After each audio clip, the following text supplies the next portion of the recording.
Good morning, third graders. Welcome to your last week of school. Today is Monday, May 18th, 2020.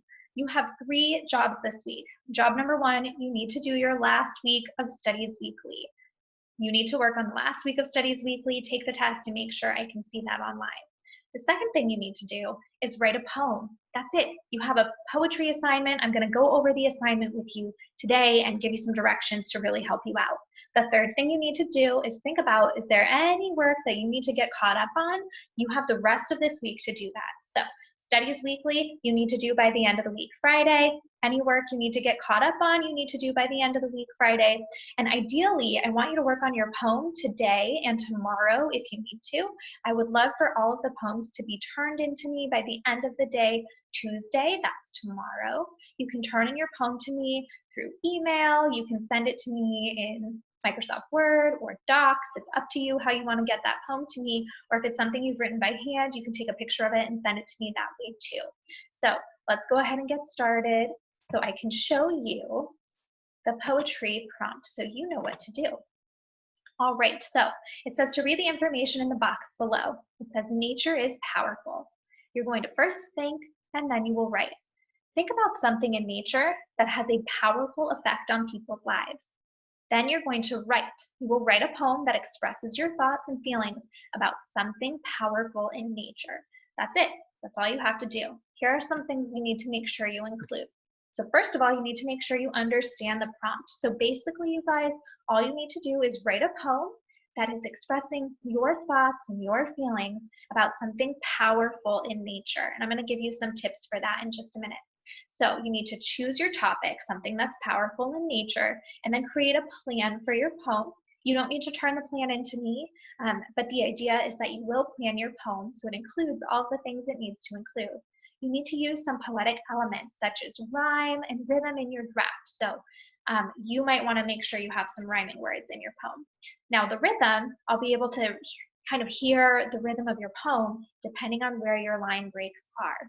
The last thing you need to do is double check your spelling, your punctuation, and grammar. And that's it, you guys. So I want to give you a couple of tips. If you're thinking nature's powerful, what's so powerful in nature?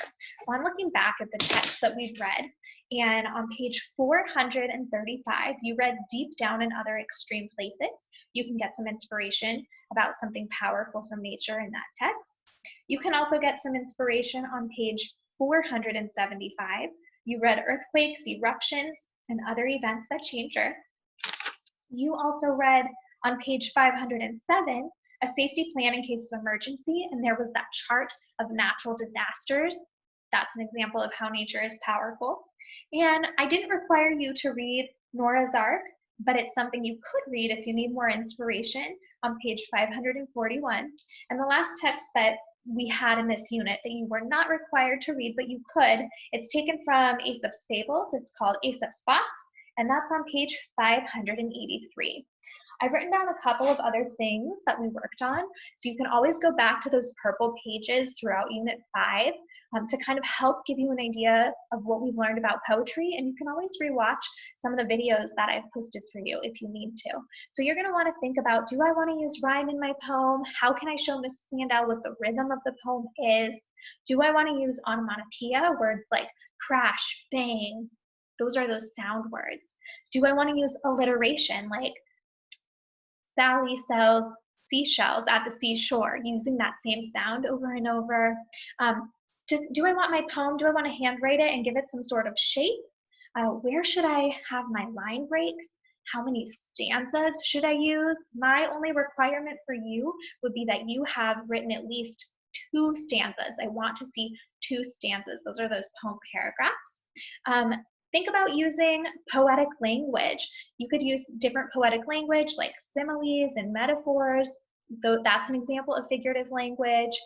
You can also use imagery, those 5 senses. So get a pen or a pencil ready right now. I'm going to give you some page numbers that you might want to write down to go back to just get an idea of everything I just mentioned right now. If you need to go back and look in your student interactive to get a little reminder of the things we've worked on already. So if you want more information about what a poem would look like, you can go to page 467. You can also go to page 531. If you want more information on what your poem could sound like, that's that rhyme, rhythm, onomatopoeia, and alliteration, you can go to page 466. If you want help with poetic language and imagery using those 5 senses, go to page 498. And if you want a reminder of figurative language, those metaphors and similes, go to page 501. Okay, you guys, I also want to show you on page 612. I'm going to stop sharing my screen and then I'm going to reshare it so I can pull up that correct page for you. You will also want to write down page 612. This is how you can prepare for your assessment. So your assessment, your writing assessment, is just writing me this one poem, expressing your thoughts and feelings about nature and how it's powerful. So you're going to study the prompt, you're going to brainstorm, you can organize and plan your poem, you can write your draft, and then for revising and editing, just have someone else in your household look over it for you to help you. Maybe they'll find an error that you weren't able to find on your own. That's it. Okay, everybody? So all I want you to do this week, do your studies weekly, get caught up on any work that you've missed.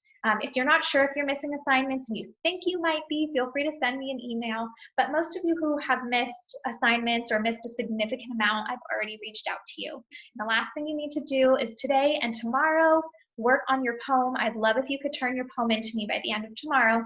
But the rest of this week is all just time for you to get caught up. Please reach out to me if you need anything. I will make sure to send an email with the prompt that I just showed you and make sure you guys are very clear on what to do. I miss you guys. Have a great day.